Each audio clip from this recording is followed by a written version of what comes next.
அனைவருக்கும் வணக்கம். தமிழர் தலைவரின் இலங்கை பயணம் என்னும் தலைப்பிலே உரையாற்ற வருகிறது மறுமலர்ச்சி திராவிட முன்னேற்ற கழகத்தின் கொள்கை விளக்க அணியினுடைய செயலாளர் மாண்புமிகு வந்தியத்தேவன் அவர்களே, வரவேற்புரையாற்றி அமர்ந்திருக்கின்ற புதுமை இலக்கியத்தில் செயற்படும் பேராசிரியர் நடராஜ் அவர்களே,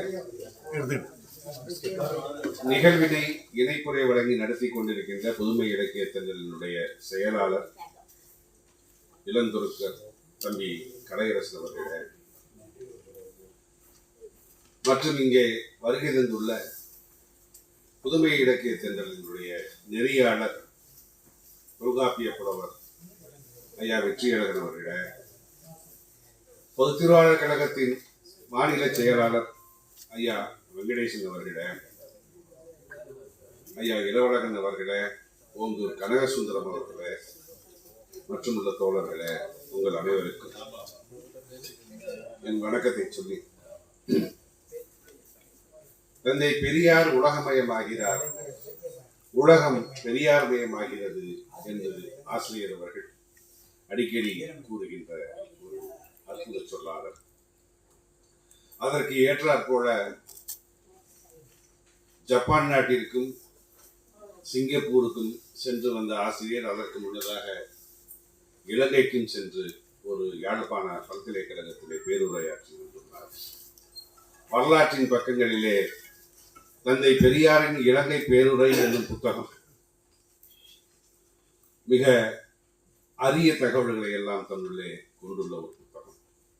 அந்த காலகட்டத்திலே 1932 தந்தை பெரியார் அவர்கள் இலங்கைக்கு பயணம் செய்கிறார். கொழும்பு, கண்டி, யாழ்ப்பாணம் முதலிய நகரங்களுக்கெல்லாம் சென்று கூட்டங்களை சொற்பொழிவுகளை நடத்தினார். அந்த நூலில் இருந்து ஒரு சிறு பகுதியை மட்டும் தங்களுக்கு படித்து காட்டி, தான் செய்கின்ற காரியம் எப்படிப்பட்ட காரியம், இந்த காரியம் யாரால் செய்ய முடியும் என்று சொல்ல வருகின்றார். இக்காரியம் செய்வது என்பது அவ்வளவு சுலபமான காரியம். செய்பவர்களுக்கு மகத்தான உறுதியும் தன்னல மறுப்பும் வேண்டும்.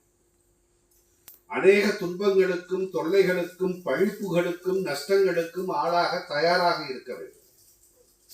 ஊரார் நம்மை பற்றி என்ன சொல்கிறார்கள், என்ன பேசுவார்கள் என்பதை பற்றி சிறிதும் சிந்திக்க கூடாது.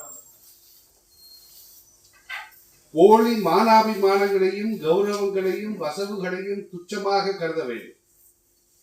பாமர மக்களால், சுயநல சூழ்ச்சிக்காரர்களால் வசவு கேட்கவும் உயிர்விடவும் கூட தயாராக இருக்க வேண்டும்.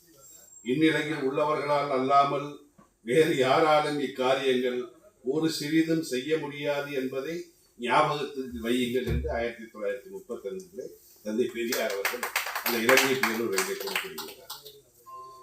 இந்த இடத்திலே இவர் சொன்ன அத்தனை தகுதிகளையும் வைத்து பார்க்கும் பொழுது தமிழர் தலைவர் ஆசிரியர் அவர்கள் எந்த அளவுக்கு இந்த உருவகத்திலே அவர் ஃபிட்டாகிறார், பொருந்தி வருகிறார் என்று பார்க்கும்போது மிகவும் வியப்படைய வைக்கிறது.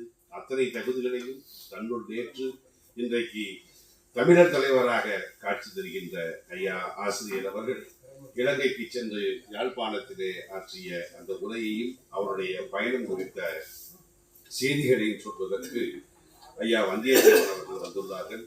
இடையிலே காலம் 7 தொட்டு விட்டது.